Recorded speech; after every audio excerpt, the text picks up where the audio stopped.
Hi everyone, welcome to किपन education channel. So HPTGT commission के लिए जो हमने प्रिपरेशन सीरीज़ स्टार्ट करी है ये उसका नेक्स्ट पार्ट है। ठीक है, हमने केमिस्ट्री की जो प्रिपरेशन सीरीज़ है वो स्टार्ट करी हुई है, ये उसका नेक्स्ट पार्ट है। ठीक है, हमने इनऑर्गेनिक सेक्शन जो है वो अपना कंप्लीट कर लिया है, फिजिकल सेक्शन भी हमने कंप्लीट कर लिया है। ये जो चैप्टर है सरफेस केमिस्ट्री, इसको इनऑर्गेनिक का पार्ट भी माना जाता है और फिजिकल का पार्ट भी माना जाता है हमारे पास, तो इसको मैं किसी में भी कंसिडर करके नहीं चल रही हूँ। मिसलेनियस चैप्टर्स हैं आपके।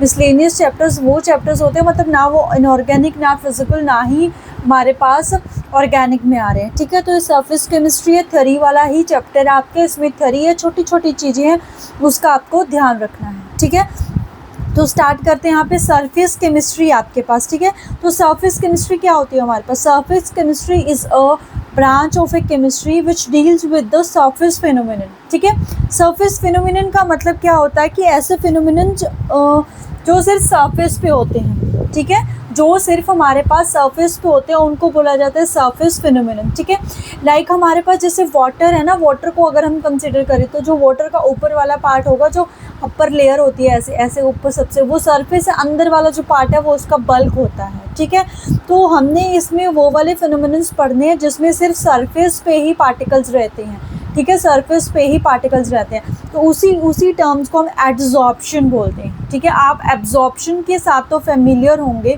कि एब्जॉर्प्शन क्या होती है।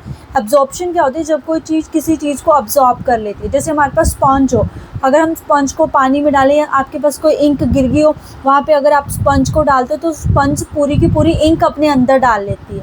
ठीक है, स्पंज जो है पूरी की पूरी इंक अपने अंदर डाल देती है। जैसे फॉर एग्जांपल बिस्किट है आपके पास। ठीक है, बिस्किट आप खा रहे हो, वो बिस्किट आपका क्या होगा, चाय के अंदर डूब गया, तो वो बिस्किट पूरे का पूरा जो है वो क्या हो जाता है, उसमें चाय पूरे में चली जाती है, ऐसे सिर्फ सरफेस पे रहती है। बट फॉर एग्जाम्पल एक आपके पास लकड़ी का टुकड़ा है, वो आप पानी में लेके जाते हो। ठीक है, आपके पास यहाँ पे गिलास है, जिससे आप उसमें ऐसे पानी में डिप करते हो, उसको छोड़ देते हो, वो एकदम से ऊपर आ जाएगी। तो आप क्या देखोगे, अगर आप उस लकड़ी को काटते हो ना बीच से, तो आप देखोगे सिर्फ सरफेस के ऊपर ही वाटर है, मतलब वो सरफेस पे ही वेट हुई है, अंदर नहीं गया है। तो ऐसे फिनोमिनन जो सरफेस पे ही रिएक्शन करते हैं उनको एड्जॉर्प्शन बोला जाता है। और जो अंदर चला गया, जैसे बिस्किट है, बिस्किट के अंदर चाय चलेगी, तो वो एब्जॉर्प्शन है। ठीक है, वो क्या है? एब्जॉर्प्शन। तो हमने यहाँ डिटेल में एब्जॉर्प्शन को पढ़ना है। So the accumulations of a molecule species at the surface rather than in the bulk of a solid or a liquid, कि जो molecular species है वो accumulate हो रही है surface पे rather than bulk मतलब अंदर नहीं जा रही, उसको बोला जाता है एब्जॉर्प्शन। जैसे हमारे पास ये है, लाइक ये हमारा वाटर है। ठीक है, वाटर है जो जिस पे किसी चीज़ ने आके एब्जॉर्ब होना है, उसको बोला जाता है एब्जॉर्बेंट। उसको क्या बोला जाता है? एब्जॉर्बेंट। जैसे सॉल्यूशन होता था, सॉल्यूशन में क्या होता था हमारा? सॉल्यूट और सॉल्वेंट। सेम यहाँ पे हमारा एड्जॉर्प्शन में एड्जॉर्बेट और एड्जॉर्बेंट होता है। एड्जॉर्बेंट हो गया हमारे पास जिसमें चीज़ ने एड्जॉर्ब होना है। ठीक है, ये उसका सरफेस है, उसके ऊपर ये एड्जॉर्ब हो रही है चीज़, उसको बोला जाता है adsorbent. Molecule get adsorb on the surface. Adsorbent क्या है? Surface on which the adsorption take place. For example water absorbed by the silica gel. जैसे सिलिका जेल होती है हमारे पास, कहीं पे भी अगर वेपर्स हो, वाटर वेपर्स, उसको एब्जॉर्ब करने के लिए सिलिका जेल को यूज़ किया जाता है। ठीक है, वाटर एब्जॉर्ब बाय वुड, ये हमारे पास एब्जॉर्प्शन के एग्जाम्पल है। ठीक है, यहाँ पे मेन डिफरेंस बताया गया है आपका एब्जॉर्प्शन और एब्जॉर्प्शन के बीच में। देखो, ये एब्जॉर्प्शन है, ये एब्जॉर्प्शन है। Substance is concentrated only at the surface, की ये सर्फेस के ऊपर। देखो, ये आपका कोई आपका एड्जॉर्बेंट है, उसके ऊपर एड्जॉर्बेंट सिर्फ और सिर्फ सरफेस के ऊपर है, तो वो क्या होता है? एब्जॉर्प्शन। एब्जॉर्प्शन में क्या होता है? The surface is uniformly distributed through out the bulk of the solid. अंदर भी चले गए हैं, जैसे बिस्किट में अंदर भी चाय चली गई है, तो वो है absorption. For example sponge absorb water, ये भी इसका एग्जांपल हो गया। अब ये इंपॉर्टेंट चीज़ है, दैट्स वाई मैंने इसको रेड में मार्क करके लिखा है। क्यों? कि जो एब्जॉर्प्शन है, एब्जॉर्प्शन इज़ एक्सोथर्मिक प्रोसेस। की जो एब्जॉर्प्शन है वो कैसा प्रोसेस है? वेरी वेरी इंपॉर्टेंट है, इसको आपने याद रखना है कि एब्जॉर्प्शन क्या है? एक्सोथर्मिक प्रोसेस, विच मीन्स यहाँ पे डेल्टा एच क्या होती है? नेगेटिव। आपके पास डेल्टा एच क्या होती है? नेगेटिव। अब देखो, अगर आप इसको समझना चाहते हो कि how we can say that adsorption is exothermic, इसका क्या है हमारे पास, हम कैसे बोल सकते हैं कि एड्जॉर्प्शन जो है वो एक्सोथर्मिक है। देखो एड्जॉर्प्शन में क्या हो रहा है, हमारे पास ये पार्टिकल्स है, पहले ये दूर दूर थे पार्टिकल्स, लेट्स से ये वाले पार्टिकल्स क्या थे, दूर दूर थे, तो यहाँ आके एड्जॉर्ब हो गए, मतलब एक फिक्स्ड प्रॉपर मैनर में आ चुके, पहले वो फ्रीली मूव कर रहे थे। तो हमारे पास अगर हम बात करें यहाँ पे जो डेल्टा एस है, एंट्रोपी है वो डिक्रीज़ करी है, एंट्रोपी जो है वो क्या कर गई है, डिक्रीज़ कर गई है। हमारे पास एंट्रोपी, क्या चीज़ डिक्रीज़ कर गई है, एंट्रोपी। अब ना हमारे पास एक रिएक्शन होती है, ये होती है delta G delta H minus में टी डेल्टा एस, ये इक्वेशंस होती है ना, एक delta G is equal to में डेल्टा एच माइनस में टी डेल्टा एस। देखो हमने क्या देखा कि डेल्टा एस हमारी डिक्रीज़ होगी, विच मीन्स ये टर्म क्या होगी हमारी नेगेटिव। अगर ये टर्म नेगेटिव तो यहाँ पे तो पहले ही नेगेटिव है, तो नेगेटिव नेगेटिव क्या बन गया यहाँ पे पॉजिटिव साइन, ठीक है। अब हमें डेल्टा एच को नेगेटिव ही करना पड़ेगा, तभी हमारी डेल्टा जी जो है वो नेगेटिव आएगी, because for the spontaneous process adsorption is a spontaneous process. तो एड्जॉर्प्शन को अगर स्पॉन्टेनियस करना है तो हमें डेल्टा एच को नेगेटिव लेना पड़ेगा। फॉर एग्जाम्पल ये टर्म जो है ये सॉल्व करके 2 आ रही है आपकी, प्लस में 2 आ रही है, तो अगर आपको इसको आंसर को नेगेटिव लेके आना पड़ा है तो डेल्टा जी को -3 करना पड़ेगा ना, बेसिक मैथ लगाओ ना, यहाँ पे प्लस माइनस करके क्या आएगा, फाइनल आंसर माइनस आएगा। तो डेल्टा जी को नेगेटिव करने के लिए, बिकॉज हमें पता है एड्जॉर्प्शन जो है वो हमारे पास क्या होता है, स्पॉन्टेनियस प्रोसेस, तो डेल्टा जी को नेगेटिव होना पड़ेगा। तो डेल्टा जी नेगेटिव तब होगी जब डेल्टा एच नेगेटिव होगी, विच मीन्स यहाँ पे डेल्टा एच भी नेगेटिव, डेल्टा एस भी नेगेटिव, ठीक है। तो इसीलिए ये जो प्रोसेस है ये कैसा हो गया, एक्सोथर्मिक, ऐसे आप इसको याद रख सकते हो, ठीक है। कुछ एक छोटी छोटी टर्म है, डिसऑर्प्शन, ऑप्शन एंड ऑक्यूलेशंस। डिसऑर्प्शन, देखो डिसऑर्प्शन क्या होता है, रिवर्स ऑफ द एड्जॉर्प्शन। जैसे यहाँ पे जो है ये क्या है हमारे पास, एड्जॉर्बेंट जो है एड्जॉर्बेंट पे लगता है आके, उसके बाद अगर हम इसको हीट कर दें, देखो हीट करेंगे तो क्या होंगे, ये दूर दूर जाएंगे, तो मतलब ये जो एड्जॉर्प्शन प्रोसेस है वो ख़त्म होना शुरू हो गया, मतलब ये पहले ही दूर दूर थे, एड्जॉर्प्शन में पास आए, फिर ये दूर दूर जाना शुरू हो गए, तो उसको बोलते हैं desorption is reverse of adsorption. एक टर्म है ज़ॉर्प्शन, तो ज़ॉर्प्शन क्या होती है, when adsorption and absorption take place simultaneously, जब दोनों ज़ॉर्प्शन और डिसऑर्प्शन, सॉरी डिसऑर्प्शन और एड्जॉर्प्शन साथ में हो तो उसको बोला जाता है ज़ॉर्प्शन, ठीक है। उसके बाद है occlusions, when a gas adsorb on a surface of metal, ठीक है। लाइक कैटलिस्ट होते हैं, हाइड्रोजन को जब एज अ कैटलिस्ट एक्ट करना होता है तो वो पैलेडियम के सरफेस पे क्या करती है, एड्जॉर्ब हो जाती है। पैलेडियम मेटल है, हाइड्रोजन गैस उस पर एड्जॉर्ब हो रही है, तो वो होगा ऑक्यूलेशन, ठीक है। ये छोटी टर्म है।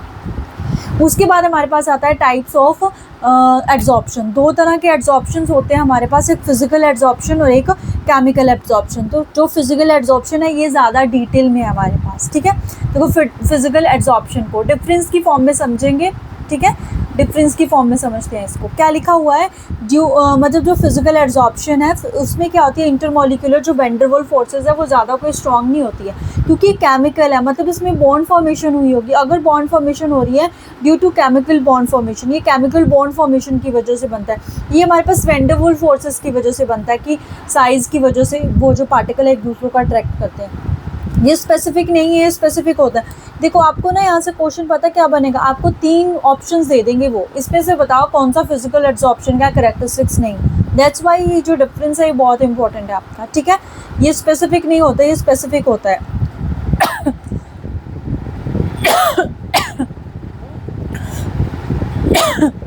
सॉरी। उसके बाद heats of adsorption is small, क्योंकि इसमें कोई बॉन्ड फॉर्मेशन नहीं हो रही है, तो जब भी हमारे पास हीट जो आएगी हमारे पास एड्जॉर्प्शन वो तो रिलीज़ ही होगी, बट यहाँ पे स्मॉल होती है, यहाँ पे बहुत ज़्यादा अमाउंट में रिलीज होती है। ये रिवर्सिबल है क्योंकि ये कोई बॉन्ड फॉर्मेशन नहीं है, तो इसको हम रिवर्स कर सकते हैं, बट इसमें बॉन्ड फॉर्मेशन है, इसको हम रिवर्स नहीं कर सकते हैं। It occurs at a low temperature, it occurs at a low temperature, क्योंकि जब हम हाई टेम्परेचर देंगे, देखो ये था हमारे पास एड्जॉर्प्शन, ये पार्टिकल इसके साथ अटैच्ड है, कोई बॉन्ड फॉर्मेशन नहीं है इसको, तो जब हम इसको टेम्परेचर देंगे तो ये पार्टिकल इससे दूर जाएंगे, तो ये फिजिकल एड्जॉर्प्शन पॉसिबल नहीं होगा। दैट्स वाई जो फिजिकल एड्जॉर्प्शन है वो लो टेम्परेचर पे होता है, पर जो केमिकल एड्जॉर्प्शन है वो इंक्रीज़ करता है विद इंक्रीज इन टेम्परेचर, ठीक है। नेक्स्ट है हमारे पास प्रेशर टर्म, तो जो प्रेशर है, जब हम प्रेशर इंक्रीज़ करते हैं तो फिजिकल एड्जॉर्प्शन भी इंक्रीज़ करता है, केमिकल एड्जॉर्प्शन पे एज सच कोई इफेक्ट नहीं पड़ता है, ठीक है।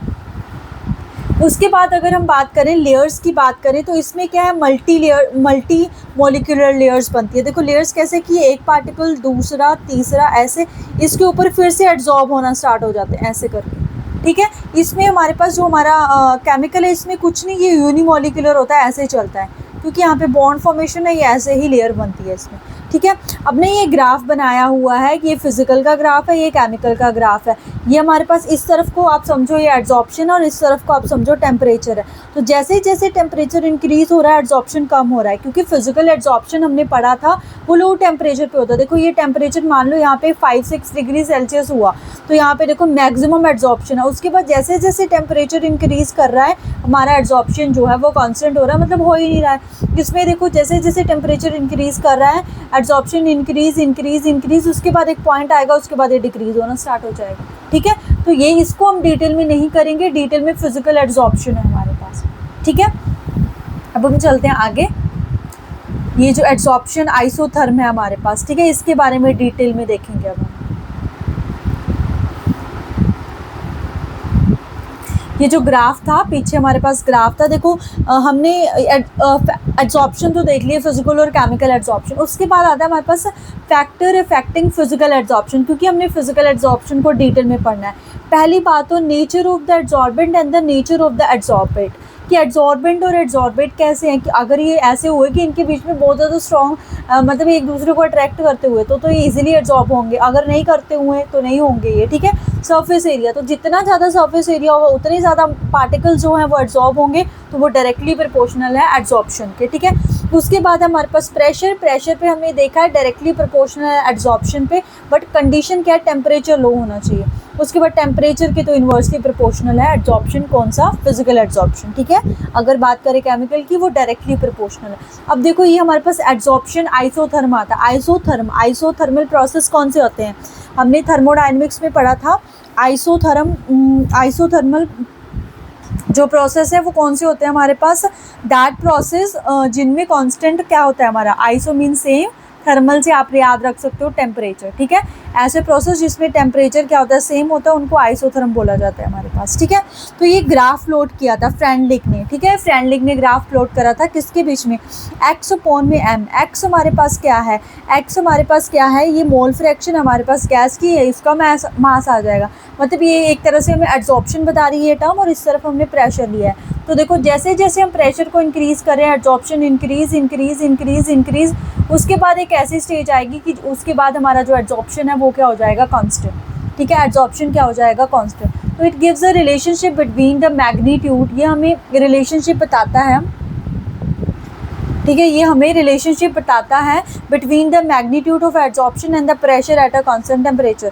देखो ये बहुत इंपॉर्टेंट है, यहाँ से क्वेश्चन आया हुआ है कि जब लो टेम्परेचर होता है तो एक्स एम जो है वो के पी के इक्वल होता है। तो हमारे पास जो एक्स एम है वो किसके इक्वल होता है, के पी के इक्वल होता है।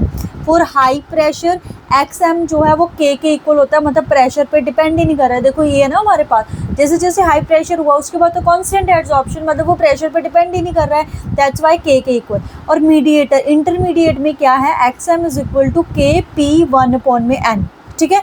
यहाँ पे हमारे पास क्या है, पावर देखो 1 है, यहाँ पे मैं 0 पावर नहीं कर सकती हूँ, ठीक है।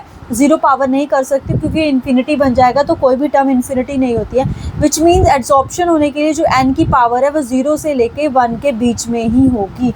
ये ऐसा क्वेश्चन एक फ्रेम हुआ है आपका, तो पावर जो है 0 से लेके 1 के बीच में ही होगी आपके पास, ठीक है। उसके बाद देखो ये टर्म है, अगर हम इसको लें x m is equal to K P 1 upon में एम, हमने क्या करा, दोनों साइड लॉग ले लिया, तो ये लॉग एक्स माइनस में लॉग एम, क्योंकि डिवाइड में थे तो हमने माइनस में कर दिया। ये मल्टीप्लाई में हमारे, जब भी मल्टीप्लाई में है तो लॉग हमारे प्लस हो जाते हैं, लॉग के आ गया, अगर पावर हो तो वो आगे हो जाती है लॉग पी। ये लॉग हमने सीखा हुआ है, अगर किसी को नहीं आता है तो आप पिछली वीडियोज़ पे आप प्लीज़ पिछली वीडियो पे जाके देख सकते हो, हमने ये सारी चीज़ें कर ली हैं, ठीक है। ये लिखा हुआ ना x m is equal to K P 1 upon में एन, हमने लॉग लिया। ये लॉग कैसे अप्लाई करते हैं हमने पिछली वीडियो में इक्विलिब्रियम चैप्टर में भी, हमारे पास केमिकल काइनेटिक्स में लॉग को बिल्कुल डिटेल में कराया आपके पास, ठीक है। तो log x by m log K, तो हमें ग्राफ बनाना है लॉग एक्स बाय एम का प्रेशर के साथ। log p के साथ। तो log x बाय m को हमने रखा y एक्सिस पे और log p को रखा x एक्सिस पे। तो यहाँ से एक इक्वेशन बनती है, ये इंटरसेप्ट फॉर्म होती है, y is equal to c m x. m क्या है यहाँ पे स्लोप, m की जगह देखो इसको कंपेयर करें अगर हम, log p तो x हो गया, तो m की जगह क्या है 1/n, और हमारी पॉजिटिव स्लोप है। तो हमने केमिकल काइनेटिक्स में भी देखा था, जब भी हमारी पॉजिटिव स्लोप होती है तो ग्राफ जो है ऊपर की तरफ आता है, अगर नेगेटिव स्लोप हो तो नीचे की तरफ आता है, ऊपर की तरफ आता है अगर पॉजिटिव स्लोप हो, क्योंकि इंटरसेप्ट की वैल्यू कुछ ना कुछ है, दैट्स वाई ग्राफ यहाँ से स्टार्ट करता है रेदर देन यहाँ से स्टार्ट करने के। अगर इंटरसेप्ट की वैल्यू 0 होती तो ग्राफ यहाँ से स्टार्ट करता है, बट यहाँ पे इंटरसेप्ट की कुछ ना कुछ वैल्यू तो ग्राफ यहाँ से स्टार्ट करता है। ठीक है, ये ग्राफ आपको पूछा जा सकता है कि ये इसमें से बताओ कौन सा ग्राफ जो है फ्रेंडलिक जो आइसोथर्मल इक्वेशन है उसको फॉलो कर रहा है। ठीक है, उसके बाद हमारे पास एप्लीकेशन आती है इसकी एड्जॉर्प्शन की। ये छोटा सा ही पार्ट है एड्जॉर्प्शन में। ठीक है, तो इसमें केमिकल फिजिकल एड्जॉर्प्शन के कैरेक्टरिस्टिक्स आपने अच्छे से देखनी है। एड्जॉर्प्शन और एड्जॉर्प्शन में आपको डिफरेंस का पता होना चाहिए और इस ग्राफ का पता होना चाहिए। यहाँ पे इसकी एप्लीकेशंस आती हैं दैट ये जो एड्जॉर्प्शन है इसको गैस मास्क बनाने में यूज़ किया जाता है। जैसे अगर एटमॉस्फेयर में कोई पॉइजनस गैस हो तो ये जो गैस मास्क है उसको एड्जॉर्ब कर लेते हैं, तो हम उसको इनहेल नहीं कर पाते हैं। ठीक है, क्योंकि उसके मास्क के सरफेस पे वो एड्जॉर्ब हो जाएगी, तो हम सिर्फ ऑक्सीजन को ही इनहेल करेंगे, तो गैस मास्क बनाने के लिए। उसके बाद ये डेसिकेशंस और डीह्यूमिडेशंस, मतलब कि अगर हमारे पास वाटर वेपर बहुत ज़्यादा हो तो उसको रिमूव करने के लिए dehumidification. Absorb excess water, for example silica gel और एल्यूमिना को हम यूज़ करते हैं एक्सेस वाटर को एब्जॉर्ब करने के लिए। उसके बाद कलर को भी रिमूव करने के लिए किसी सोल्यूशन में से, तो वो उसके लिए बेस्ट जो है वो यूज़ किया जाता है चारकोल। ठीक है, डीकलरेशन के लिए भी यूज़ किया जाता है एड्जॉर्प्शन। उसके बाद ये हिट्रोजीनियस कैटलिस्ट, कैटलिस्ट में भी हमारे पास और ये जो हमारा अगर मैं बात करूँ एड्जॉर्प्शन है, ये काम करता है। जैसे ये कैटलिस्ट है, कैटलिस्ट क्या है, रिएक्टेंट है, ये कैटलिस्ट आया तो रिएक्टेंट क्या करता है, इसके कैटलिस्ट के सरफेस पे एड्जॉर्ब हो जाता है, तो एड्जॉर्प्शन होगी। उसके बाद रीअरेंजमेंट होगी, फिर क्या है फर्दर से हमारे पास ये अलग अलग हो गए, मतलब डीजॉर्प्शन। इन द सेंस मैं आपको ये यहाँ पे ये बताना चाहती थी कि जब भी कैटलिस्ट रिएक्शन होती है तो एड्जॉर्प्शन भी होती है और डीजॉर्प्शन भी होती है, विच मीन जॉर्प्शन होती है, जॉर्प्शन। ठीक है, जॉर्प्शन वही प्रोसेस था ना जब एड्जॉर्प्शन और डिजॉर्प्शन दोनों हो, तो जब कैटलिस्ट रिएक्शन होती है तो हमारे पास जॉर्प्शन होती है। ठीक है, एड्जॉर्प्शन और डिजॉर्प्शन दोनों ही होती है हमारे पास। तो सरफेस केमिस्ट्री का तो इतना सा ही पार्ट था। आगे जो मेन है वो है आपका कोलाइडल सोल्यूशन। ठीक है, वो यहाँ पे इम्पॉर्टेंट है। कोलाइडल सोल्यूशन क्या है, उनको हम कैसे प्रिपेयर कर सकते हैं, उनकी प्रॉपर्टीज़ क्या हैं, उनको कैसे प्योर कर सकते हैं, कुछ एक छोटी छोटी टर्म्स है वो है यहाँ पे इम्पॉर्टेंट। ठीक है, तो अब हम वहाँ पे चलते हैं। देखो नेक्स्ट आ गया कोलाइडल सॉल्यूशंस। तो हमने मिक्सचर्स पढ़े थे। मिक्सचर्स हमारे पास जनरली दो तरह के होते हैं। हमने कहाँ पे पढ़े थे, some basic concept of chemistry, first chapter inorganic का करा था, वहाँ पे मिक्सचर के बारे में आपको बताया था। तो होमोजीनियस और हिट्रोजीनियस मिक्सचर होते हैं। होमो मीन्स जिसमें कॉम्पोजिशन सेम होती है, जो कि हमारे सॉल्यूशन थे, जो लास्ट चैप्टर हमने पढ़ा है। कोलाइडल सॉल्यूशन हिट्रोजीनियस मिक्सचर होते हैं। जैसे वहाँ पे सॉल्यूट और सॉल्वेंट था, यहाँ पे डिस्पर्स्ड फेस और डिस्पर्शन मीडियम है। डिस्पर्स्ड फेस को क्या होता है, जो लेसर अमाउंट में प्रेजेंट होता है, डिस्पर्शन मीडियम जो ज़्यादा अमाउंट में प्रेजेंट होता है। अगर मैं बात करूँ पार्टिकल साइज़ की, तो यहाँ पे particle size 1 nanometre to 1000 nanometre होता है। ठीक है, ये डिफरेंस आया तीनों में, ट्रू सोल्यूशन, कोलाइडल सोल्यूशन और सस्पेंशन। ट्रू सोल्यूशन मतलब सोल्यूशन की बात कर रहा है, तो इसमें जो साइज़ ऑफ पार्टिकल है वो लेस देन 1 नैनोमीटर, इसमें 1 नैनोमीटर टू 1000 नैनोमीटर रहता है और इसमें ग्रेटर देन 1000 नैनोमीटर रहता है। इसमें जो पार्टिकल है वो सेटल डाउन नहीं होते हैं कि जब हम उसको बिना डिस्टर्ब करे रख दें कहीं पे, तो जो उसके पार्टिकल है मतलब सॉल्यूट और सॉल्वेंट जो है वो अलग अलग नहीं होते, मतलब हमें ऐसा नहीं दिख रहा है कि वो सेटल डाउन हो गया। इसमें भी सेटल डाउन नहीं होते, बट हम उसको कर सकते हैं बाय द सेंट्रीफिकेशन से हम उसको सेटल डाउन कर सकते हैं। इसमें तो सेटल डाउन नहीं होते। देखो अगर आप इनको समझना चाहते हो कि ट्रू सोल्यूशन क्या है, ट्रू सोल्यूशन है हमारे पास सॉल्ट प्लस में वाटर। ठीक है, तो आप देखते हो कि सॉल्ट प्लस में जो वाटर है वो बिल्कुल ही पूरी तरह से क्या हो जाता है, डिज़ोल्व हो जाता है। बट इन द केस अगर मैं दूसरी साइड देखूँ, सॉइल प्लस में वाटर, तो सॉइल प्लस में वाटर क्या होता है, देखो सॉइल क्या है, वो तो इसमें एब्जॉर्ब नहीं होगी, तो वो क्या है हमारे पास, वो कैसे होती है, मतलब कि वो अलग अलग दिखती है हमें, तो वो सेटल डाउन हो जाती है। दैट्स वाई उसके जो सॉइल है वो सेटल डाउन हो जाती है जब हम उनको अनडिस्टर्ब रखते हैं। ठीक है, इन दोनों के बीच में कोलाइडल सोल्यूशन आता है कि ना तो वो पूरी तरह सेटल डाउन हो रहा है और ना ही वो मतलब कि सेटल डाउन होने से बच रहा है हमारे पास। पार्टिकल्स जो होते हैं, जैसे इसके सॉल्यूट पार्टिकल है, उसको हम नेक्ड आई से नहीं दे सकते, इसके भी पार्टिकल नहीं देखे जा सकते। देखो इसके एग्जांपल से आपको क्रीम से समझ सकते हो आप, क्रीम से, तो क्रीम में क्या है, हमें जो लिक्विड है वो थोड़ा थोड़ा अलग लगता है, सॉलिड अलग लगता है, ठीक है। हमारे पास सॉल्यूशन की तरह नहीं है प्रॉपर कि एक ही फेस में है, ठीक है। हमारे पास जैसे सॉल्यूशन है वो एक ही फेस में होता है, कोलाइडल सॉल्यूशन को हम एक फेस में नहीं बोलते हैं, उसमें लिक्विड और सॉलिड हमें अलग अलग, क्रीम में दिखता है ना आपको लिक्विड और सॉलिड थोड़ा थोड़ा अलग अलग, तो वो कोलाइडल सॉल्यूशन होगा। सस्पेंशन तो बिल्कुल एक ही आउट ऑफ द वो हो गया, इसको हम डिटेल में नहीं पढ़ते हैं, हमारे यूज़ में प्रैक्टिकल फॉर्म में हम इसको यूज़ करते हैं दोनों को, ठीक है। उसके बाद आता है solute and the solvent can not be separated by the ordinary method. इनको हम ऑर्डिनरी मेथड से सेपरेट नहीं कर सकते, इसको भी नहीं कर सकते हम ऑर्डिनरी मेथड से, बट इनको सेपरेट कर सकते हैं लाइक फिल्ट्रेशन से। जो सॉइल है वो ऊपर रह जाएगी, आपका जो वाटर है वो नीचे चला जाएगा, ठीक है। तो सॉइल प्लस में वाटर, इसका एग्जांपल मिल्क भी है, फॉग भी है, स्मोक भी है, इसमें हम सॉइल प्लस वाटर कंसीडर कर सकते हैं, ठीक है। आई होप आपको ये समझ में आया होगा। तो अब हमने कोलाइडल सॉल्यूशन को, जिसको कोलाइडल सोल्स भी बोला जाता है, उसको डिटेल में देखना है, उसके टाइप्स देखने हैं। जैसे हमने सॉल्यूशन के टाइप देखे थे ना, solid solution, liquid solution, gaseous solution, वैसे हमारे पास कोलाइडल के भी सॉल्यूशन होते हैं, टाइप्स होते हैं हमारे पास, ठीक है।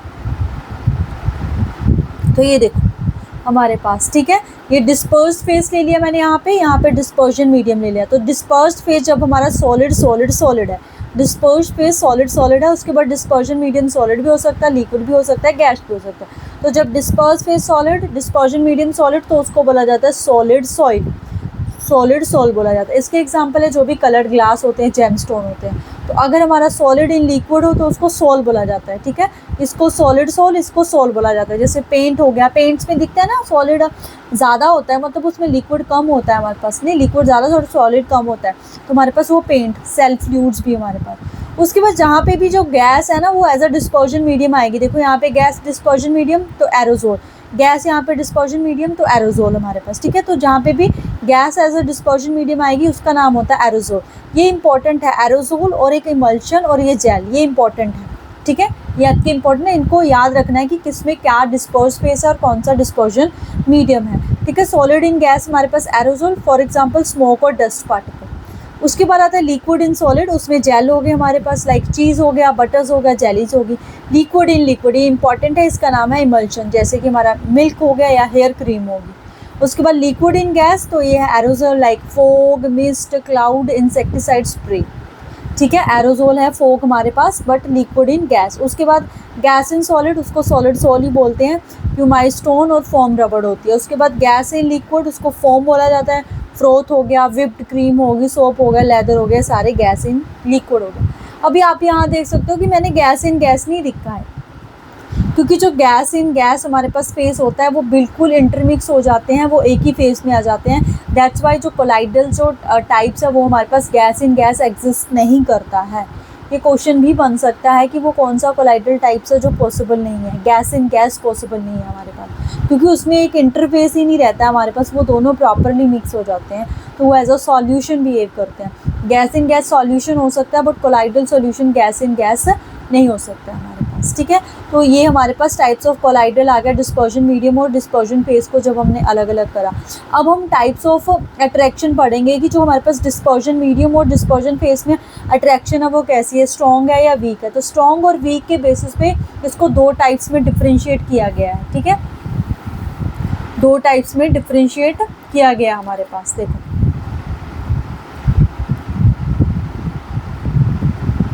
तो कौन कौन सा है हमारे पास,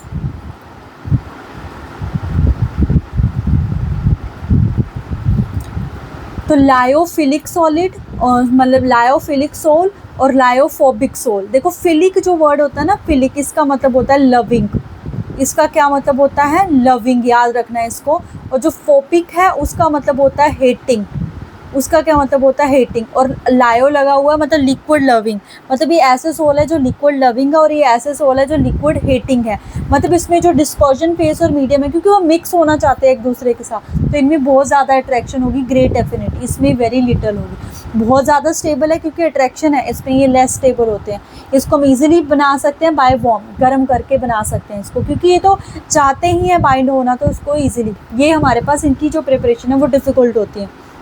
दे आर रिवर्सिबल, इनको हम रिवर्स कर सकते हैं। ये इरिवर्सिबल है क्योंकि ये तो पहले बन नहीं रहे हैं, तो अगर ये बनते हैं तो रिवर्स करना इसको बहुत मुश्किल हो जाएगा।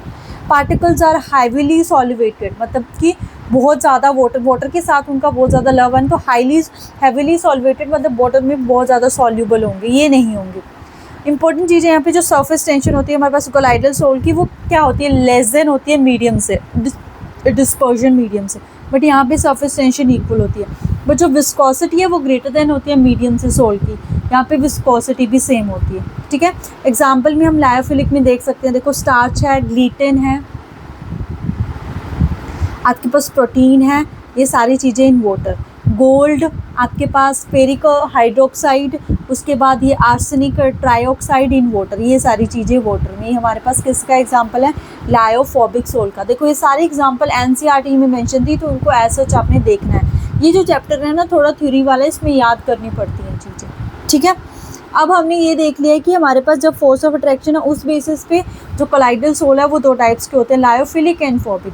अब हम देखेंगे on the basis of size of the dispersed phase, कि जो हमारे पास डिस्पर्स्ड फेस है उसके बेसिस पे जो हमारे जो कोलाइडल सोल्यूशन है वो तीन तरह के होते हैं। देखो multi molecular colloids, macromolecular colloids और एसोसिएटेड कोलाइड्स। ठीक है, form by the large number of atoms in molecule, मतलब मल्टी मोलिकुलर है ये, बट ये मैक्रो है। देखो ये मल्टी मोलिकुलर, ये मैक्रो मोलिकुलर। मैक्रो मतलब इसमें तो बड़ा होगा साइज, इसमें ही है छोटा होगा, लेस देन 1 नैनोमीटर। यहाँ पे है associated colloid formed by the aggregation of a large number of ions in concentration solution. मतलब ये क्या है, इसमें बहुत सारे जो नंबर ऑफ आयंस है वो एग्रीगेट करके एक बड़ा मॉलिक्यूल दे देते हैं, उसको बोलते हैं हम एसोसिएटेड कोलाइड्स। एग्जाम्पल आ गया sol of gold and sulphur, यहाँ पे रबड़ हो जाएगा, पॉलीमर है मतलब यहाँ पे क्योंकि मैक्रोमोलिक्यूल्स होते हैं, रबड़ हो गया, नायलॉन हो गया, स्टार्च। इसमें आता है सोप। ठीक है, हमारे पास क्या आता है, सोप। उसके बाद इसमें मास इसका इतना ज़्यादा नहीं होता, इसका बहुत ज़्यादा हाई होता है, इसका भी हाई ही होता है हमारे पास। ठीक है, उसके बाद इसमें फोर्स वीक वेंडरवुल फोर्स है, इसमें स्ट्रॉन्ग होती है एज़ कम्पेयर टू मल्टी, और इसमें हाइयर होती है कॉन्सेंट्रेशन, तो फोर्स कैसी होगी, ग्रेटर फोर्स होगी। ठीक है, तो एसोसिएटेड कोलाइड्स के बारे में थोड़ा सा हम डिटेल में देखते हैं। देखो एक टर्म है यहाँ पे मिसल्स, एसोसिएटेड कोलाइड।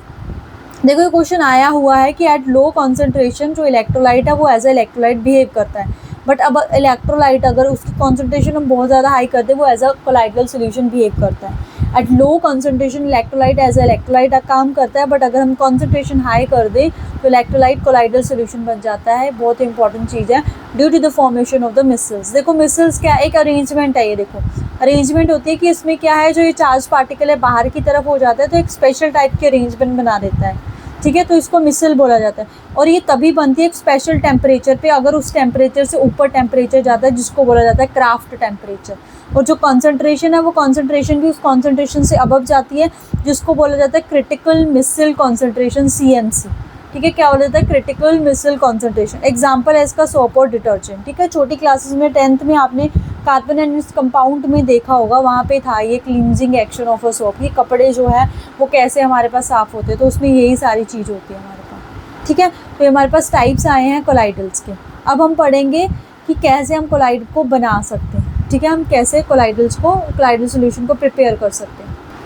देखो नेक्स्ट है प्रेपरेशंस ऑफ अ कोलाइड। तो पहला मेथड है केमिकल मेथड, वेरी इंपॉर्टेंट है, यहाँ से क्वेश्चन आया हुआ है केमिकल मेथड से।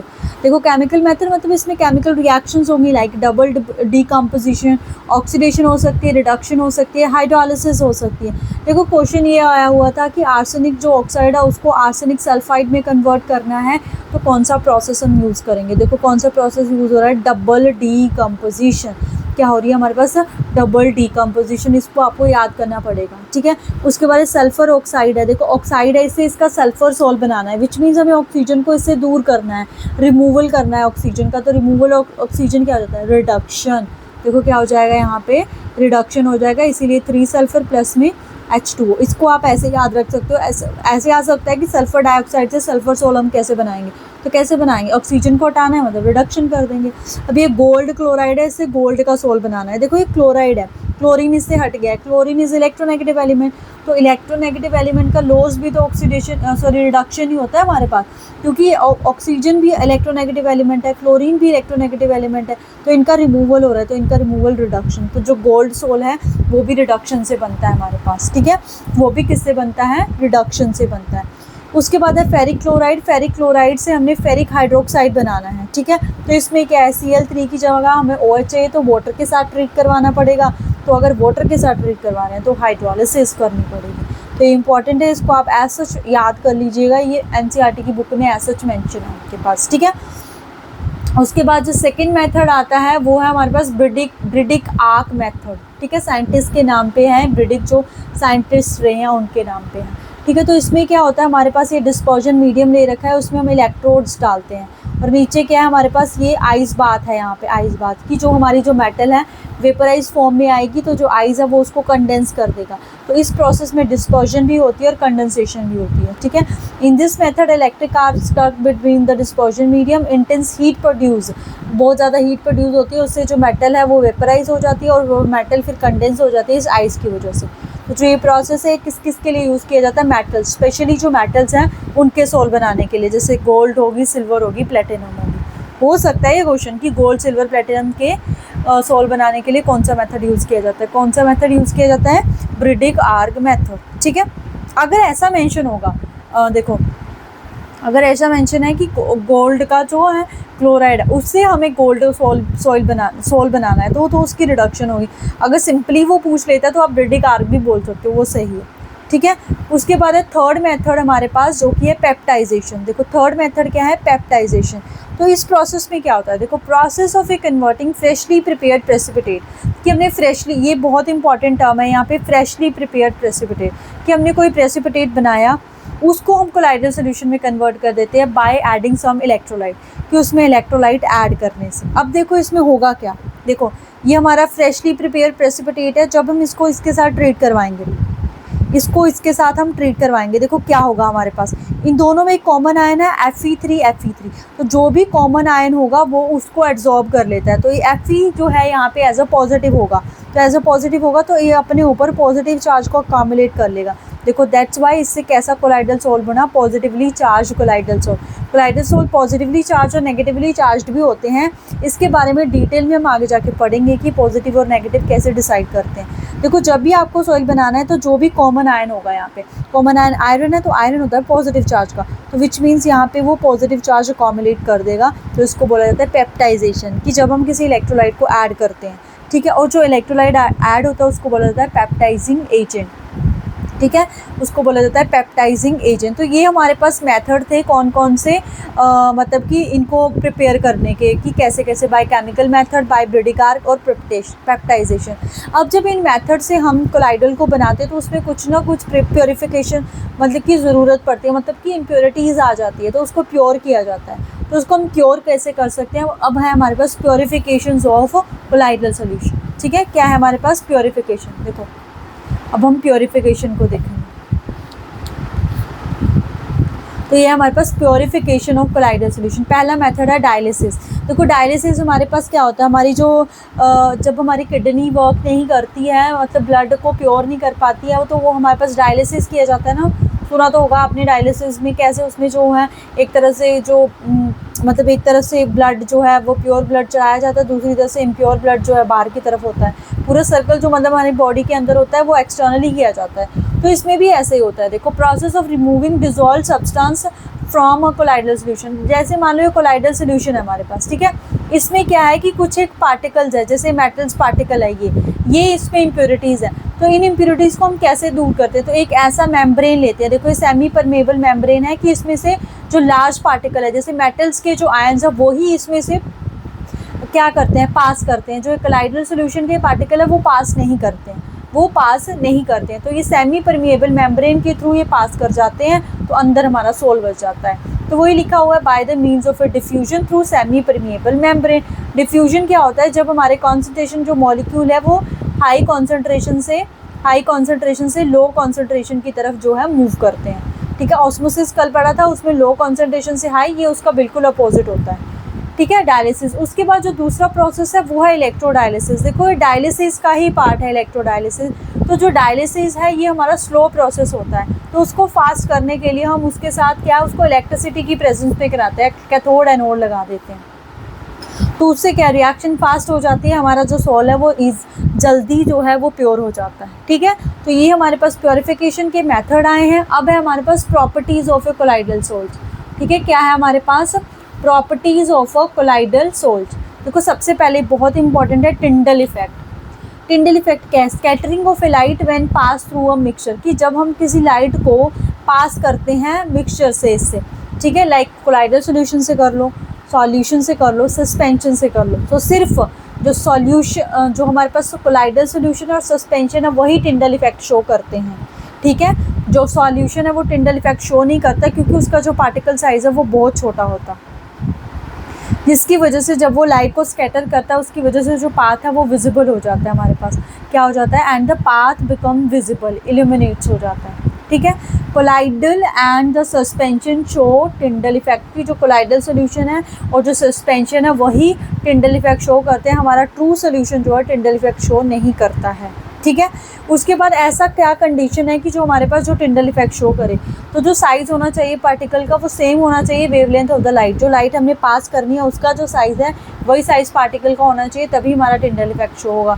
दूसरा जो है डिफरेंस होना चाहिए रिफ्रैक्टिव इंडेक्स में, जो डिस्पर्जन मीडियम और डिस्पर्जन फेस है उनके जो रिफ्रैक्टिव इंडेक्स है उसमें बहुत ही ज़्यादा जो क्या है डिफरेंस होना चाहिए। ठीक है, उसके बाद जो as the size of the particle changes colour of the solution changes, क्योंकि जो कोलाइडल सोल्यूशन है वो कलर्स भी शो करते हैं, तो इनका अलग अलग कलर कैसे होता है, क्योंकि हमारे पास साइज़ जो है वो चेंज करता है पार्टिकल्स का, तो कलर भी चेंज कर जाता है। ठीक है, नेक्स्ट जो प्रॉपर्टीज़ आती है वो है ब्राउनी मूवमेंट। तो ब्राउनी मूवमेंट कुछ नहीं है, that is it is a zigzag motion of a collided particle, मतलब वो किसी भी डायरेक्शन में मूव करें, जैसे मैंने ये लिखा हुआ, तो वो ब्राउनी मूवमेंट है। अब ये होता किसकी वजह से, इस पे क्वेश्चन फ्रेम हो सकता है। तो this is due to the motion due to the unbalanced bombardment of a particle by molecule of a dispersion medium. तो डिस्पर्जन मीडियम के ऊपर जब हम बॉम्बार्डमेंट करते हैं पार्टिकल्स की, अनबैलेंस पार्टिकल की, उसकी वजह से इनका रैंडम मोशन होता है। ठीक है, उसके बाद हमारे पास आती है इलेक्ट्रिकल प्रॉपर्टीज़। क्या आती है हमारे पास? Electrical property. Very very important है ये वाली। इलेक्ट्रिकल प्रॉपर्टी का मतलब है कि जो कोलाइडल सोल्स हैं उनके ऊपर चार्ज होता है। जनरली ये दो तरह के होते हैं, पॉजिटिव या फिर नेगेटिव। अब देख लो पॉजिटिवली चार्ज सोल कौन से होते हैं, बहुत इंपॉर्टेंट है, इनके ऊपर ऐसा सीधा क्वेश्चन फ्रेम हो जाएगा, ये एनसीईआरटी में मेंशन है। देखो पॉजिटिवली चार्ज कौन से होते हैं, जो हमारे पास ऑक्साइड्स होते हैं मेटल्स के, बट कैसे ऑक्साइड?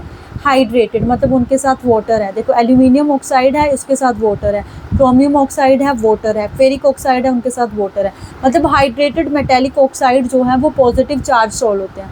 उसके बाद बेसिक डाई जो स्टफ़ होते हैं हमारे पास, जैसे मिथिलिन ब्लू, वो भी पॉजिटिवली चार्ज है। हीमोग्लोबिन भी हमारा क्या है, कोलाइडल सॉल्यूशन, वो भी पॉजिटिवली चार्ज है। उसके बाद ये ऑक्साइड किसका, टाइटेनियम ऑक्साइड, ये भी पॉजिटिवली चार्ज है। उसके बाद सिंपल जो मेटल्स होती हैं हमारे पास वो हमारी नेगेटिवली चार्ज हैं। उसके बाद मेटेलिक सल्फाइड, जैसे इस तरफ ऑक्साइड आ गए तो इस तरफ क्या आ गए, सल्फाइड, जो कि नेगेटिवली चार्ज है। यहाँ पे बेसिक डाई आया, यहाँ पे एसिडिक डाई आ गया। इओसिन और कॉन्गो रेड, देखो अलग से नेम है, इनको आपने अच्छे से याद रखना है क्योंकि एनसीईआरटी की बुक में मेंशन है, इओसिन और कॉन्गो रेड्स। उसके बाद सॉल्ट्स जो हैं स्टार्च का, गम का, ग्लिटिन का, क्ले का, चारकोल का, ये सारे ही नेगेटिवली चार्ज सोल होते हैं हमारे पास। ठीक है, उसके बाद है preferentially adsorption is responsible for the charge on the colloidal solution. Preferentially मतलब कि अपनी प्रेफरेंस के अकॉर्डिंग एड्सॉर्प्शन होती है, उसकी वजह से इनके ऊपर चार्ज आता है। अब देखो ये चार्ज आएगा कैसे, ये भी इंपॉर्टेंट है आपके पास। चलो देखते हैं हम। वहाँ पे हमने देखा था ना, वहाँ जब पेप्टाइजेशन आई थी तो मैंने बोला था ना कि चार्ज के बारे में आगे पढ़ेंगे, तो अब हम चार्ज के बारे में पढ़ेंगे। ठीक है, तो देखो जो भी एनसीईआरटी में मेंशन है वो वाली मैंने एग्जांपल ली है। फॉर एग्जांपल हमारे पास सिल्वर नाइट्रेट है, उसको KI के साथ ट्रीट करवाया जाता है और KI को एक्सेस की फॉर्म में लिया है, तो यहाँ से KNO3 निकल जाएगा, AgI बन गया। ठीक है, AgI बन गया, क्योंकि अब KI एक्सेस में फिर से हमारे पास KI आ जाएगा, तो दोनों में कॉमन आयन कौन सा, I। तो जो AgI है वो जो है I नेगेटिव को एब्जॉर्ब कर लेगा, तो उसके ऊपर नेगेटिव चार्ज आएगा, इसीलिए वो नेगेटिव सोल बनता है। इंपॉर्टेंट चीज़ें समझ में नहीं आती कि कैसे हुआ है हमारे पास। तो सिल्वर नाइट्रेट, जो भी चीज़ एक्सेस में होगी, ठीक है, ये चीज़ एक्सेस में है तो यहाँ से पोटाशियम नाइट्रेट निकल जाएगा, सिल्वर आयोडाइड बन गया हमारे पास। Silver iodide further potassium iodide के साथ ट्रीट करेगा, जो भी कॉमन आयन होगा वैसा सोल बन जाएगा जैसा उसका नेचर होता है। अब देखो सेम ही चीज़ है, बट यहाँ पे हमने एक्सेस में किसको लिया हुआ है, यहाँ पे हमने एक्सेस में AgNO3 को लिया हुआ। देखो ये KNO3 निकल गया, AgI बन गया। अब AgNO3 आएगा दोबारा, तो दोनों में Ag इज कॉमन आयन, तो Ag पॉजिटिवली चार्ज होता है, तो उसके स्फीयर पे पॉजिटिव चार्ज आएगा, इसलिए वो पॉजिटिव सोल बना देता है। ठीक है, वो कैसा सोल बना देता है, पॉजिटिव सोल। अब देखो हमारे पास ना एक चीज़ यहाँ पे समझनी है कि आपके पास ये सिल्वर आयोडाइड है, इसने नेगेटिव चार्ज को क्या कर लिया, अकोमोलेट, तो इसके ऊपर नेगेटिव चार्ज आ गया। अब Ki तो सोल्यूशन में पड़ा हुआ है, तो उसके बाद यहाँ पे K पॉजिटिव लगना शुरू हो जाता है। तो यहाँ पे दो टाइप्स की लेयर बन जाती है हमारे पास, एक लेयर ये बन गई, एक लेयर ये बन गई। तो जो फर्स्ट लेयर है उसको फिक्स लेयर बोलते हैं, क्योंकि ये तो आएगी। जो सेकेंड लेयर है उसको डिफ्यूजन लेयर बोलते हैं। तो ये जो लेयर है ये किसने दी थी, हेल्महोल्ट्ज़ इलेक्ट्रिकल डबल लेयर बोला जाता है इसको, गिब्स हेल्महोल्ट्ज़ ने दी थी हमारे पास। ठीक है, इन दोनों लेयर्स के बीच में कुछ एक पोटेंशियल का डिफरेंस होता है, तो उस पोटेंशियल डिफरेंस को बोला जाता है ज़ेटा पोटेंशियल। क्या बोला जाता है उस पोटेंशियल डिफरेंस को, ज़ेटा पोटेंशियल या फिर इलेक्ट्रोकाइनेटिक पोटेंशियल। ठीक है, ज़ेटा पोटेंशियल या फिर इलेक्ट्रोकाइनेटिक पोटेंशियल। अब देखो यहाँ पे भी हम देख सकते हैं कि कैसे बनेगा। FeCl3 यहाँ पे वाटर लिया तो यहाँ से ये बन गया, क्योंकि वाटर को एक्सेस में लिया हुआ है, तो वाटर से क्या आएगा, OH नेगेटिव आएगा, तो नेगेटिवली चार्ज सॉल्व बन गया। अब यहाँ पे मैंने FeCl3 को लिया हुआ है, बनेगा तो वही फिर FeCl, दोनों में कॉमन क्या है, Fe, तो पॉजिटिवली चार्ज बन जाएगा। कुछ नहीं है, बस कॉमन आयन देखना है कौन सा है, उसके अकॉर्डिंग हमारा सोल बन जाता है, नेगेटिवली या पॉजिटिवली चार्ज। ठीक है, उसके बाद देखो हमारे पास है नेक्स्ट जो है वो है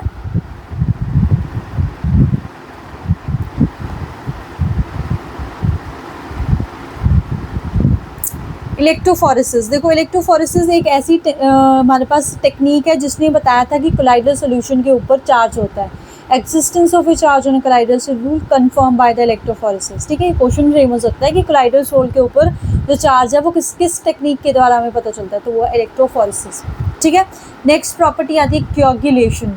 ठीक है, क्योगुलेशन या उसको प्रेसिपिटेशन बोला जाता है, मतलब कि जो हमारे कोलाइडल सोल्स है, क्योंकि वो चार्ज पार्टिकल है, तो उनको स्टेबल करना पड़ेगा, तो उनको स्टेबल करने वाला जो प्रोसेस है वो है क्योगुलेशन, यानी कि सेटल करना पड़ेगा।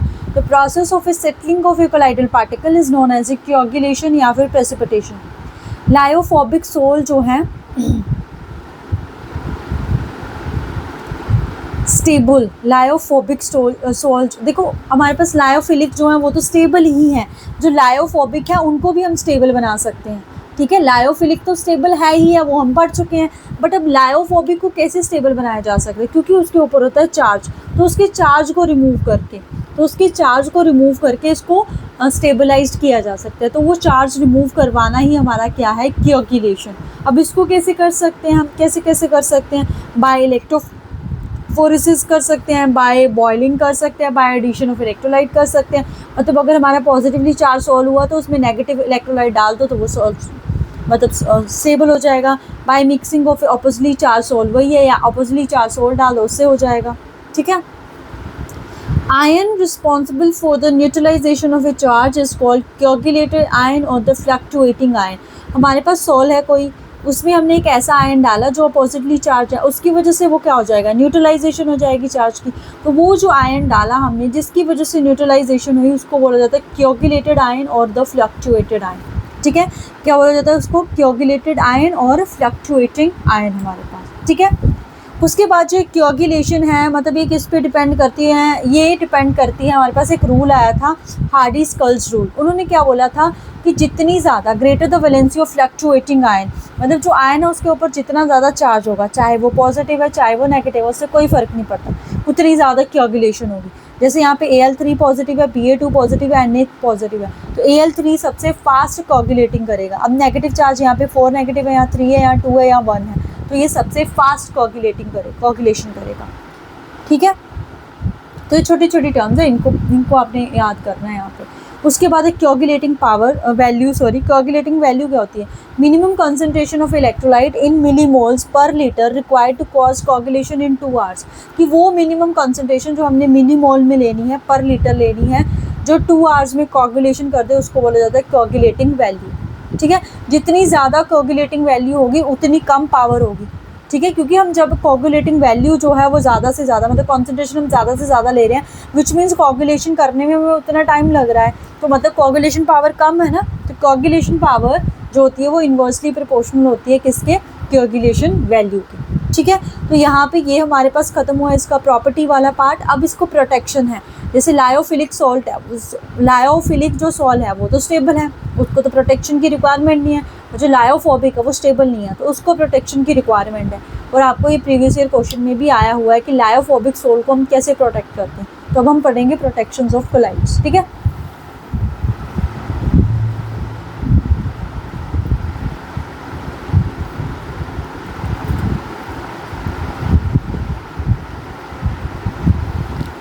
अब है protections of a colloid. So lyophilic sols are more stable than the lyophobic. तो लायोफिलिक जो है वो ज़्यादा स्टेबल होते हैं ना, हमने देखा है ये हमने डिफरेंस में, because lyophilic sol are extremely solvated in the dispersion medium, क्योंकि उनकी लिक्विड के साथ बहुत अच्छी बॉन्डिंग है, वो लिक्विड लविंग है, तो वो बहुत ज़्यादा सॉल्वेटेड होते हैं डिस्पर्जन मीडियम में। तो ड्यू टू इट्स स्टेबिलिटी जो लायोफिलिक सोल है उनको यूज़ किया जाता है लायोफोबिक सोल को कोagulate करने के लिए, ठीक है। तो लायोफोबिक सोल को कोagulate करने के लिए लायोफिलिक सोल को ही यूज़ किया जाता है, ठीक है। तो यहाँ पे बस प्रोटेक्शन में यही था। अब ना कुछ एक छोटी सी टर्म है गोल्ड नंबर है हमारे पास, ठीक है। गोल्ड नंबर है, मेजरमेंट है ये, जो प्रोटेक्टिव पावर होती है लायोफोबिक सोल की। जैसे लायोफोबिक सोल है वो कितना प्रोटेक्ट हुआ है वो हम कैसे मेजर करते हैं, वो गोल्ड नंबर से मेजर किया जाता है, एक टर्म है। तो देखो इस नंबर को डिफाइन किया गया proper, the number of a milligram of a hydrophobic colloid that will just prevent the coagulation of a 10 ml of a gold salt on the addition of a 1 ml of a 10% of a NaCl। Definition के ऊपर तो question नहीं आएगा, यहाँ से question आ सकता है कि गोल्ड नंबर को हम कहाँ पे यूज़ करते हैं। तो ये गोल्ड कोई नंबर है, ये मेजरमेंट में यूज़ होता है हमारे पास, ठीक है। प्रोटेक्टिंग पावर इन्वर्सली प्रोपोर्शनल होती है गोल्ड नंबर की, वही है ना, जितनी ज़्यादा हम गोल्ड नंबर लेंगे मतलब उसकी पावर उतनी कम होगी, तो इन्वर्सली प्रोपोर्शनल है हमारे पास गोल्ड नंबर, ठीक है। यहाँ पे कोलाइडल सोल्यूशन खत्म हुआ। अब कोलाइडल सोल्यूशन का एक टाइप है हमारे पास इमल्शन, जिसमें liquid in liquid colloidal solution की बात की जाती है, ठीक है। इसके ऊपर भी आपको थोड़ा सा है आपकी बुक में, तो हम वो भी देख लेंगे, ठीक है। छोटा सा ही है, बस ये खत्म हो जाएगा फिर चैप्टर। इमल्शन क्या है, लिक्विड इन लिक्विड, मतलब डिस्पर्जन फेज पे लिक्विड, डिस्पर्जन मीडियम भी लिक्विड। ये दो टाइप्स के होते हैं, ऑयल इन वाटर या वाटर इन ऑयल। तो यहाँ पे ऑयल डिस्पर्जन फेज है, वाटर डिस्पर्जन मीडियम है। यहाँ पे डिस्पर्जन फेज वाटर है और डिस्पर्जन मीडियम ऑयल है। एग्जाम्पल है इसका मिल्क हो गया, क्रीम हो गया, सोप आएगा यहाँ पे, सोप हो गया, गम्स हो गया। ये एनसीईआरटी में मेंशन है तो वो वाला एग्जाम्पल लिया है मैंने। यहाँ पे heavy metal salts of a fatty acids, ठीक है। उसके बाद आता है हमारे पास emulsifying agent, like water and oil are immiscible, क्योंकि ये दोनों एक दूसरे के साथ मिक्स नहीं हो रहे हैं। तो अगर ये मिक्स नहीं हो रहे हैं तो ये बिल्कुल अलग अलग रहेंगे, तो इनको तो सस्पेंशन की तरह होना चाहिए था, बट ये तो कोलाइडल सोल्यूशन बना रहे हैं, मतलब मिक्स तो होते हैं। तो हम डालते हैं इसमें एक एजेंट डाला जाता है उनको स्टेबल करने के लिए, तो उस एजेंट को बोला जाता है इमल्सिफाइंग एजेंट। जैसे सोप और डिटर्जेंट इमल्सिफायर हो गए। कैजिन, ये हमारे पास प्रोटीन होता है हमारे पास मिल्क में, जो यहाँ पे एक्ट करता है एज अ इमल्सिफाइंग एजेंट, ठीक है, केएजेंट। लास्ट जो है इसकी एप्लीकेशन की कहाँ पे यूज़ होता है, ये कोलाइड्स है। तो एक है इसका क्वार्टरल प्रेसिपिटेटर बनाने में। क्वार्टरल जो प्रेसिपिटेटर है ना, ये कंपनी में होता है।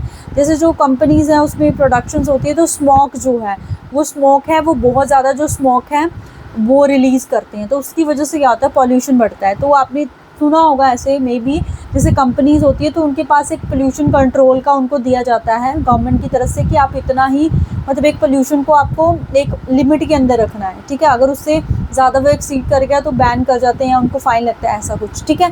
तो जैसे जो ये क्वार्टरल प्रेसिपिटेटर होते हैं, इसमें क्या होता है कि जैसे स्मोक होता है, स्मोक डेंजरस क्यों है, क्योंकि उसमें होती है कार्बन डाइऑक्साइड गैस। तो अगर उस कार्बन डाइऑक्साइड गैस को उसमें से हम एब्जॉर्ब कर लें तो वो जो स्मोक है वो पॉल्यूशन फ्री हो जाता है। तो जो क्वार्टरल प्रेसिपिटेटर है वो यही करते हैं, वो क्या करते हैं, उसमें से स्मोक को एब्जॉर्ब कर लेते, जो कार्बन डाइऑक्साइड गैस है उसको एब्जॉर्ब कर लेते हैं, ठीक है। उसके बाद ब्लड की कोagulation करने के लिए, ठीक है, ब्लड की कोagulation ज़रूरी है ना, तो वो कैसे की जाती है, अलम के साथ। उसके बाद डेल्टा फॉर्मेशन, तो जो डेल्टा बनते हैं हमारे पास रिवर साइड पे, ओशन साइड पे, वो due to the precipitation of clay की प्रेसिपिटेशन की वजह से। तो clay is colloidal solution, right.